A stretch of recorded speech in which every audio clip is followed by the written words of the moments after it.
ನಮಸ್ಕಾರ ವೀಕ್ಷಕರೇ, ನಾನು ನಿಮ್ಮ ಮಂಜುನಾಥ್ ಅಡ್ವೊಕೇಟ್ ಹಾಗೂ ಅಧ್ಯಾತ್ಮ ಚಿಂತಕರು ಮಾತಾಡ್ತಾ ಇರೋದು.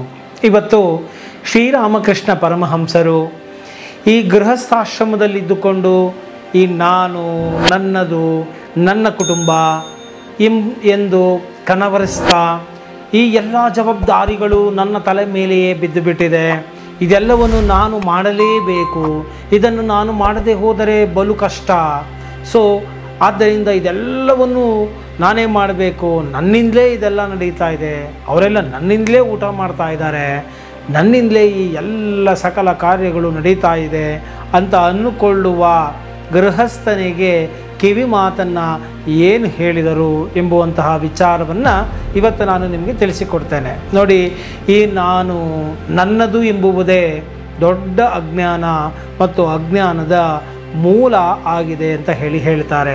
ಇದು ನನ್ನ ಹೆಂಡತಿ, ನನ್ನ ಬಂಧು, ನನ್ನ ಬಳಗ, ನನ್ನ ಮಿತ್ರರು, ಇದು ನನ್ನ ಮನೆ, ಇದು ನಾನು ಸಂಪಾದಿಸಿದ ಹಣ, ಇದು ನನ್ನ ಐಶ್ವರ್ಯ, ಹೀಗೆ ಇದೆಲ್ಲಕ್ಕೂ ಕೂಡ ನಾನೇ ಕರ್ತ ಮತ್ತು ಇದೆಲ್ಲದಕ್ಕೂ ನಾನೇ ಮಾಲೀಕ, ಇದೆಲ್ಲವೂ ನನಗೆ ಸೇರಿದವು.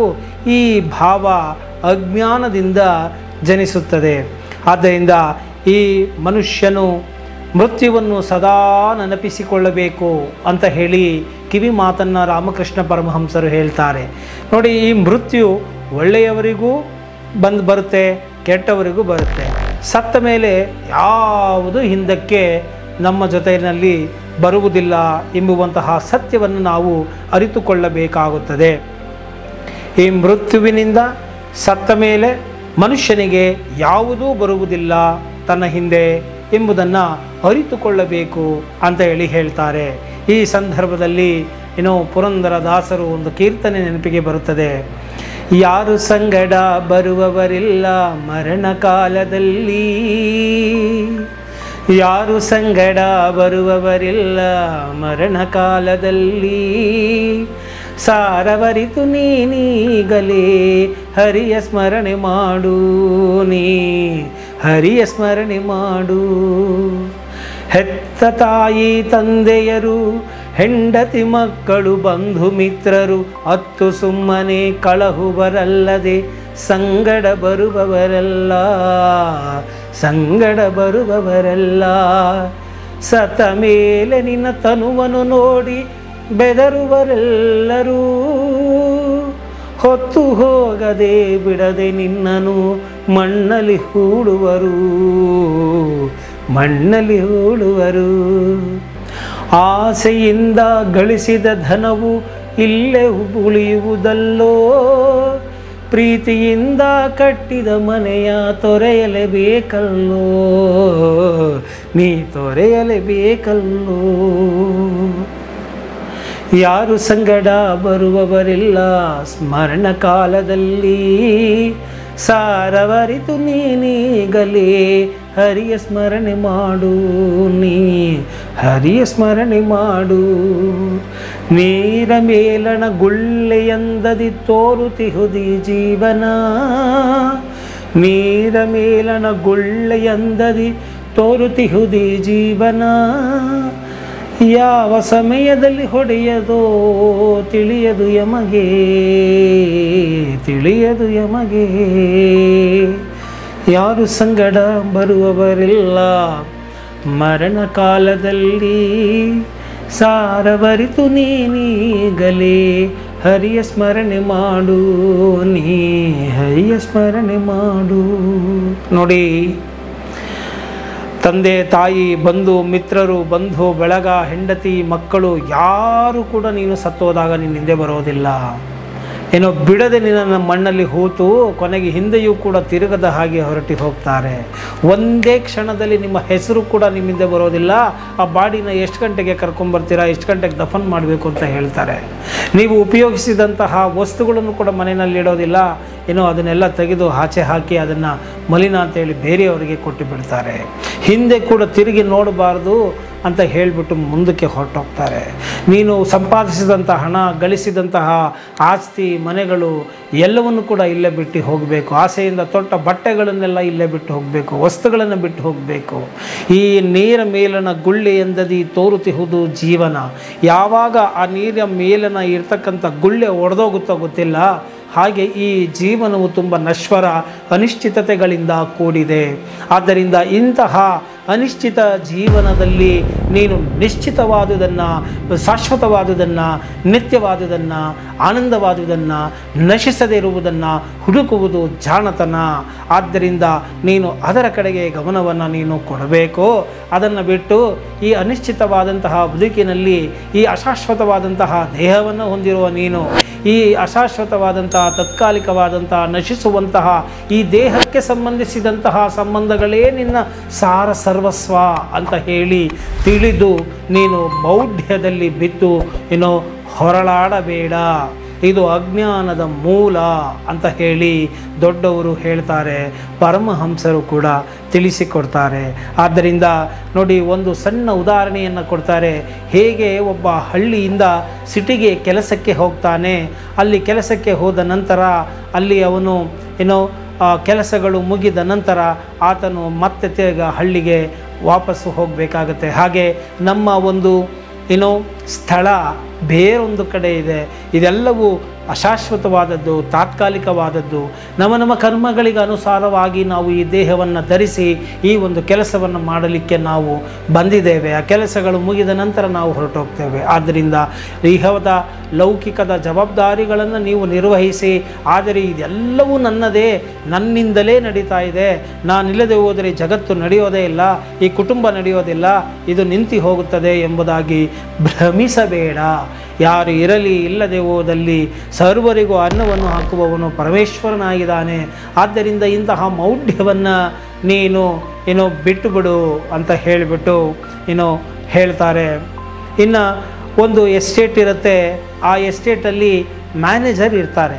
ಆ ಮ್ಯಾನೇಜರ್ ಏನು ಮಾಡ್ತಾರೆ, ಅಲ್ಲಿ ಇರ್ತಕ್ಕಂತಹ ಒಂದು ಅತಿಥಿಗಳಿಗೆ ಬರ್ತಕ್ಕಂಥವರಿಗೆ ಅತಿಥಿ ಸತ್ಕಾರಗಳನ್ನು ಮಾಡುವುದಾಗಿರಬಹುದು, ಅಲ್ಲಿನ ಅಮ್ಯುನಿಟೀಸ್ಗಳು, ಸೌಕರ್ಯಗಳು, ಸಲಕರಣೆಗಳು ಏನಿದೆ ಅದನ್ನು ತೋರಿಸುವಂಥದ್ದು, ಅತಿಥಿ ಸತ್ಕಾರಗಳನ್ನು ಮಾಡುವಂಥದ್ದು, ಅಲ್ಲಿರ್ತಕ್ಕಂಥ ಕೊಳ, ಈಜುಕೊಳ, ತೋಟ ಇದೆಲ್ಲವನ್ನೂ ಕೂಡ ತೋರಿಸ್ತಾನೆ. ಮತ್ತು ಇದೆಲ್ಲ ತೋರಿಸ್ತಾ ಅವರಿಗೆ ಆತಿಥ್ಯವನ್ನು ಕೊಡ್ತಾನೆ. ಮತ್ತು ಇದೆಲ್ಲವೂ ನನ್ನದೇ ಎಂಬುವಂತೆ ಆತನು ಭ್ರಮಿಸಿರ್ತಾನೆ. ಇದಕ್ಕೆ ನಾನೇ ವ್ಯವಸ್ಥಾಪಕ, ನಾನೇ ಮ್ಯಾನೇಜರು, ಇದೆಲ್ಲ ನನ್ನ ಕಂಟ್ರೋಲಲ್ಲೇ ಇದೆ ಅಂತ ಹೇಳಿ ಭ್ರಮಿಸಿರ್ತಾನೆ. ಯಾವುದೋ ಒಂದು ಸಣ್ಣ ತಪ್ಪು ಮಾಡಿದ ಅಂತ ಹೇಳಿ ಗೊತ್ತಾದರೆ ಆ ತೋಟದ ಮಾಲೀಕ ಅವನನ್ನು ಕೆಲಸದಿಂದ ವಜಾಗೊಳಿಸ್ತಾನೆ. ವಜಾಗೊಳಿಸಿದ ಮೇಲೆ ಆ ತೋಟದಲ್ಲಿ ಬಿಟ್ಟಿರುವ ಒಂದು ಹಣ್ಣನ್ನು ಕೂಡ ಅವನು ತೆಗೆದುಕೊಂಡು ಹೋಗೋಕ್ಕಾಗೋದಿಲ್ಲ. ಅದನ್ನು ಅವನು ಏನಾದರೂ ತೊಗೊಂಡು ಹೋಗಬೇಕಂದ್ರೆ ಅದು ಕಳ್ಳತನ ಆಗೋಗಿಬಿಡುತ್ತೆ. ಆದ್ದರಿಂದ ಎಲ್ಲಿವರೆಗೂ ಆ ಒಂದು ಪದವಿ ಇರುತ್ತೋ ಅಲ್ಲಿವರೆಗೂ ಆತ ಅಲ್ಲಿರ್ತಾನೆ. ಇಲ್ಲ ಆದರೆ ಅಲ್ಲಿಂದ ಅವನು ಏನೂ ತೊಗೊಂಡು ಹೋಗೋಕ್ಕಾಗಲ್ಲ. ಉದಾಹರಣೆಗೆ ನೋಡಿ, ಬ್ಯಾಂಕಿನಲ್ಲಿ ಕ್ಯಾಶಿಯರು ಕೌಂಟ್ರಲ್ಲಿ ಕೂತಿರ್ತಾರೆ. ದಿನ ಬೆಳಗಾದರೆ ಅವರು ಲಕ್ಷಗಟ್ಟಲೆ ದುಡ್ಡನ್ನು ಎಣಿಸ್ತಾ ಇರ್ತಾರೆ. ಆದರೆ ಮನೆಗೆ ಹೋಗುವ ಸಂದರ್ಭದಲ್ಲಿ ಅವರು ಒಂದು ಬಿಡಿ ನಾಣ್ಯವನ್ನು ಕೂಡ ತೆಗೆದುಕೊಂಡು ಹೋಗಲಿಕ್ಕೆ ಸಾಧ್ಯವಿಲ್ಲ. ಹಾಗೆ ನಾನು ಇಲ್ಲಿ ಬಂದಿರುವುದು ಕರ್ತವ್ಯವನ್ನು ಮಾಡಲಿಕ್ಕೆ, ಕರ್ತವ್ಯಗಳನ್ನು ಮಾಡಿ, ಲೌಕಿಕವಾದ ಜವಾಬ್ದಾರಿಗಳನ್ನು ಮಾಡಿ, ಮತ್ತು ನನ್ನಲ್ಲಿ ಉಳಿದಿರುವಂತಹ ಶೇಷವಾದಂತಹ ಸಂಸ್ಕಾರಗಳು, ಚಾಪಲ್ಯಗಳು ಏನಾದರೂ ಇದ್ದರೆ ಅದನ್ನು ಮುಗಿಸಿಕೊಂಡು ಧರ್ಮದ ಚೌಕಟ್ಟಿನಲ್ಲಿ ಎಲ್ಲವನ್ನೂ ಕೂಡ ಇತ್ಯರ್ಥ ಮಾಡಿಕೊಂಡು ಮುಗಿಸಿಕೊಂಡು ನಾವು ಪರಂಧಾಮದ ಕಡೆಗೆ ನಾವು ನಡೆಯಬೇಕಾಗಿದೆ ಮತ್ತು ಬ್ರಹ್ಮಜ್ಞಾನದ ಕಡೆಗೆ ನಾವು ಹೋಗಬೇಕಾಗಿದೆ ಎಂಬುದನ್ನು ನಾವು ಇಲ್ಲಿ ತಿಳಿದುಕೊಳ್ಳಬೇಕು. ಆದ್ದರಿಂದ ವೀಕ್ಷಕರೇ, ನಾನು ನನ್ನದು ಎಂಬುದು ಅಜ್ಞಾನ ಮತ್ತು ಅಂಧಕಾರ, ಮಮಕಾರಗಳಾಗಿದೆ. ಈ ಒಂದು ವ್ಯಾಮೋಹವನ್ನು ನೀವು ಬಿಟ್ಟು ಬಿಡಿ. ಸಂಸಾರದಲ್ಲಿ ಇರಿ. ಹೇಗೆ ಕೆಸರಿನಲ್ಲಿ ಇರುವಂತಹ ಕಮಲವು ಕೆಸರಿನಲ್ಲೇ ಇದ್ದರೂ ಕೂಡ ಕೆಸರಿಗೆ ಅಂಟದೇ ಇರುತ್ತದೋ, ಹಾಗೆ ಸಂಸಾರದಲ್ಲಿ ಇದ್ದರೂ ಕೂಡ ನೀವು ಕಮಲದಂತೆ ಇರಿ. ಆ ಒಂದು ಸಂಸಾರದ ಜಂಜಾಟಗಳಿಗೆ ನಿಮಗೆ ಅಂಟದ ರೀತಿಯಲ್ಲಿ ನೀವು ಇರಬೇಕಾಗುತ್ತದೆ. Attached with detached, detached with attached ಅಂತ ಹೇಳಿ. ಸೊ ಆದ್ದರಿಂದ ಆ ಒಂದು ರೀತಿಯಲ್ಲಿ ನೀವು ಸ್ಕಿಲ್ಡ್ ಆಗಿ ಜೀವನವನ್ನು ಮಾಡಿ ಅಂತ ಹೇಳಿ ನಮಗೆ ತಿಳಿಸಿಕೊಡ್ತಾರೆ.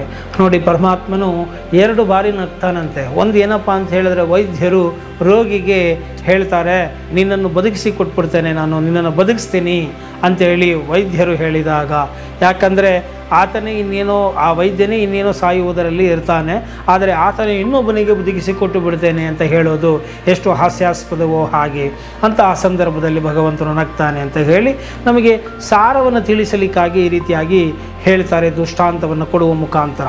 ಇನ್ನೊಂದು, ಅಣ್ಣ ತಮ್ಮಂದಿರುಗಳು ಕಿತ್ತಾಡಿಕೊಂಡು ಈ ಜಮೀನು ನನ್ನದು, ಆ ಜಮೀನು ನನ್ನದು ಅಂತ ಅಳತೆ ಮಾಡಿಕೊಂಡು ಏನೋ ಬೌಂಡ್ರಿ ಫಿಕ್ಸ್ ಮಾಡಿಕೊಳ್ಳುವಾಗ, ಲೌಕಿಕದಲ್ಲಿ ಇದೆಲ್ಲವೂ ಇರಬೇಕಾಗತ್ತೆ, ಆದರೆ ಪಾರಮಾರ್ಥಿಕವಾಗಿ ಗೊತ್ತಿರಬೇಕು, ಇಡೀ ನಭೋಮಂಡಲ, ಭೂಮಂಡಲ, ಸಕಲ ಈ ಬ್ರಹ್ಮಾಂಡಗಳೆಲ್ಲವೂ ಕೂಡ ಪರಮಾತ್ಮನ ಒಡೆತನದಲ್ಲಿದೆ. ನಾವೆಲ್ಲರೂ ಕೂಡ ಇಲ್ಲಿಗೆ ಬಾಡಿಗೆದಾರರಾಗಿ ಬಂದಿದ್ದೇವೆ. ಈ ದೇಹವೇ ಒಂದು ಬಾಡಿಗೆ ಮನೆ. ನಾವು ಬಾಡಿಗೆ ಮನೆಯಲ್ಲಿ ಇದ್ದುಕೊಂಡು ಇಲ್ಲಿ ಏನೋ ಒಂದಷ್ಟು ದಿವಸ ಕೆಲಸಗಳನ್ನು ಮಾಡಿ ನಮ್ಮ ಪಾಪ ಕ್ಷಯಗಳನ್ನು ತೀರಿಸಿಕೊಂಡು ಪುಣ್ಯಗಳನ್ನು ಅನುಭವಿಸಿಕೊಂಡು ಪಾಪ ಪುಣ್ಯಗಳನ್ನು ಸಮ ಮಾಡಿಕೊಂಡು ಹೋಗಲಿಕ್ಕೆ ನಾವು ಬಂದಿದ್ದೇವೆ ಎಂಬುವಂತಹ ಒಂದು ಕರ್ತವ್ಯ ಪ್ರಜ್ಞೆ ನಮಗೆ ಇರಬೇಕಾಗುತ್ತದೆ ಎಂಬುದನ್ನು ಇಲ್ಲಿ ನಮಗೆ ತಿಳಿಸಿ ಕೊಡ್ತಾರೆ. ಇನ್ನು ಭಗವಂತನನ್ನು ನಾವು ವಿಚಾರದ ಮೂಲಕ ತಿಳಿದುಕೊಳ್ಳುವುದು ಕಷ್ಟ ಅಂತ ನಿಮಗೇನಾದ್ರು ಅನಿಸಿದರೆ, ಭಗವಂತನಿಗೆ ನೀವು ಶರಣಾಗತರಾಗಿ ಮಾಂ ಏಕಂ ಶರಣಂ ವ್ರಜಾಹಂ ತ್ವಾ ಸರ್ವಪಾಪೇಭ್ಯೋ ಮೋಕ್ಷ ಇಷ್ಯಾಮಿ ಮಾ ಶುಚಃ, ನನಗೊಬ್ಬನಿಗೆ ನೀನು ಶರಣಾಗತನಾಗಿ ನೀನು ಏಕೀಕೃತವಾಗಿ ಶರಣಾಗತಿಯನ್ನು ಹೊಂದಿದ್ದೆ ಆದಲ್ಲಿ ನಿನ್ನ ಯೋಗ ಕ್ಷೇಮವನ್ನು ನಾನೇ ನೋಡಿಕೊಳ್ಳುತ್ತೇನೆ ಅಂತ ಹೇಳಿ ಶ್ರೀಕೃಷ್ಣ ಪರಮಾತ್ಮನು ನಮಗೆ ಅಭಯ ಹಸ್ತವನ್ನು ನೀಡಿರೋದರಿಂದ ನಾವು ಪರಮಾತ್ಮನಲ್ಲಿ ಶರಣಾಗತಿಯಾಗಿದ್ದೇ ಆದಲ್ಲಿ, ಭಕ್ತಿ ಮಾರ್ಗದಲ್ಲಿ ಹೋಗಿದ್ದೇ ಆದಲ್ಲಿ ಆ ಭಾವಕ್ಕೆ ಪರವಶನಾಗುತ್ತಾನೆ ಪರಮಾತ್ಮನು. ಆದ್ದರಿಂದ ನಾವು ಈ ಒಂದು ಭಕ್ತಿಯನ್ನು ಮಾಡಿದರೆ ಪರಮಾತ್ಮನೇ ನೀನೇ ನನಗೆ ದಾರಿ ತೋರಿಸು ಅಂತ ಹೇಳಿದರೆ, ನೋಡಿ ಪರಮಹಂಸರು ಇನ್ನೊಂದು ಉದಾಹರಣೆ ಕೊಡ್ತಾರೆ. ಈ ಒಂದು ಗದ್ದೆ ಇರುತ್ತೆ, ಆ ಗದ್ದೆಗೆ ಒಂದು ಗದ್ದು ಅಂತ ಇರುತ್ತೆ, ಅಂದರೆ ಈ ಕಡೆ ಒಂದು ಗದ್ದೆ ಈ ಕಡೆ ಗದ್ದೆ ಇರುತ್ತೆ, ಅಲ್ಲಿ ಸಣ್ಣದಾಗಿ ಹಾದು ಹೋಗಲಿಕ್ಕೆ ಒಂದು ಬದ ಅಂತ ಇರುತ್ತೆ. ಆ ಬದದ ಮೇಲೆ ನಡ್ಕೊಂಡು ಹೋಗುವಾಗ ಮಗು ತಾನೊಬ್ಬನೇ ಹೋದರೆ ಬಿದ್ದು ಹೋಗುತ್ತೆ, ಆದರೆ ಆ ಮಗುವು ತಂದೆಯ ಕೈಯನ್ನು ಹಿಡಿದುಕೊಂಡಾಗ ಮಗು ಏನಾದರೂ ಜಾಗರೂಕತೆ ತಪ್ಪಿದರೆ ಅದು ಬಿಟ್ಟು ಹೋಗುತ್ತೆ. ಆದರೆ ತಂದೆಯೇ ಮಗುವನ್ನು ಕೈ ಹಿಡಿದುಕೊಂಡಾಗ ಬಲಿಷ್ಠನಾಗಿ ಹಿಡಿದುಕೊಂಡಿರ್ತಾನೆ ತಂದೆ. ಹಾಗೆ ಪರಮಾತ್ಮನಿಗೆ ಶರಣಾಗತರಾದಾಗ ಆ ಪರಮಾತ್ಮನೇ ಆ ಮಗುವನ್ನು ಹೇಗೆ ಕೈ ಹಿಡಿದು ಆ ಬದವನ್ನು ದಾಟಿಸುತ್ತಾನೋ ಹಾಗೆ ಪರಮಾತ್ಮನು ಈ ಒಂದು ಭವಸಾಗರವನ್ನು ದಾಟಿಸುತ್ತಾನೆ. ತನ್ನ ಭಕ್ತರನ್ನು ಅಪ್ಪಿ ಅವರಿಗೆ ಕೃಪೆಯನ್ನು ಕೊಟ್ಟು ಪರಮಾತ್ಮನ ನಮ್ಮನ್ನು ದಾಟಿಸ್ತಾನೆ ಅಂತ ಹೇಳಿ ನಾವು ನೋಡಬಹುದಾಗಿದೆ. ಕೃಪಾ ಕರೋ ಹರಿನಾರಾಯಣ, ಕೃಪಾ ಕರೋ ಹರಿನಾರಾಯಣ, ದಯಾ ಕರೋ हे जगवंदना, दया करो हे जगवंदना, कृपा करो ಹರಿನಾರಾಯಣ. ಕೃಪೆಯನ್ನು ಕೊಡು ಸ್ವಾಮಿ, ದಯೆಯನ್ನು ಕೊಡು ಅಂತ ಹೇಳಿ ಪರಮಾತ್ಮನನ್ನು ಕೇಳಿಕೊಂಡಿದ್ದೆ ಆದಲ್ಲಿ ನಮಗೆ ಈ ಒಂದು ಭವಸಾಗರವು ತುಂಬ ಸಲೀಸಾಗಿ ನಾವು ದಾಟಬಹುದಾಗಿದೆ ಅಂತ ಹೇಳಿ ಹೇಳ್ತಾರೆ. ಆದ್ದರಿಂದ ಈ ನಾನು ನನ್ನದು ಎಂಬುವಂಥ ಅಜ್ಞಾನ ಮಮಕಾರ ಮಾಯೆಗಳಿಗೆ ಬಲಿಯಾಗದಿರಿ, ಪರಮಾತ್ಮನೇ ನನ್ನವನು, ಪರಮಾತ್ಮನೊಂದಿಗೆ ನನ್ನ ಸಂಬಂಧ ಇರುವಂಥದ್ದು, ಪರಮಾತ್ಮನೇ ನನ್ನ ನಿಜವಾದಂತಹ ಗುರು ಮಿತ್ರ ಪಾಲಕ ಎಲ್ಲವೂ ಆಗಿದ್ದಾನೆ ಎಂಬುದನ್ನು ನೀವು ಅರಿತುಕೊಂಡಿದ್ದೇ ಆದಲ್ಲಿ ನಿಮಗೆ ಈ ಒಂದು ಅಜ್ಞಾನವು ಕಳೆದು ಸುಜ್ಞಾನದ ಕಡೆಗೆ ಹೋಗಿ ನಿಮಗೆ ಮುಕ್ತಿ ಸಿಗುತ್ತೆ ಅಂತ ಹೇಳ್ತಾ ನಾನು ಈ ವಿಡಿಯೋವನ್ನು ಇಲ್ಲಿಗೆ ಮುಗಿಸ್ತಾ ಇದ್ದೀನಿ. ಇಷ್ಟ ಆಗಿದ್ದೇ ಆದಲ್ಲಿ ಲೈಕ್ ಕೊಡಿ ಹಾಗೂ ಶೇರ್ ಮಾಡಿ, ಸಬ್ಸ್ಕ್ರೈಬ್ ಮಾಡಿಕೊಳ್ಳಿ, ಇತರರಿಗೂ ಕೂಡ ತಿಳಿಸಿ ಅಂತ ಹೇಳ್ತಾ ಇಲ್ಲಿಗೆ ಮುಗಿಸ್ತಾ ಇದ್ದೀನಿ. ಜೈ ಹಿಂದ್, ಜೈ ಕರ್ನಾಟಕ ಮಾತೆ.